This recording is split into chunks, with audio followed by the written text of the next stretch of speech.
విస్తరి ముందేసి పస్తులు పెట్టావే తీపి వస్తువు చుట్టూ తిరిగే ఈగని చేశావే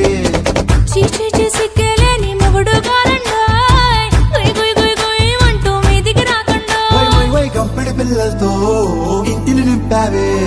సాపాదిండు సంసారాన్ని మేడెక్కించావే ఇరుగు పొరుగు ముందు సరసాలు తండ్రి పడుకోరే కుక్కలాగా మీ వాళ్ళు ఏం చేస్తాం ఎక్కేస్తాం ఇట్టాగే డాబాలు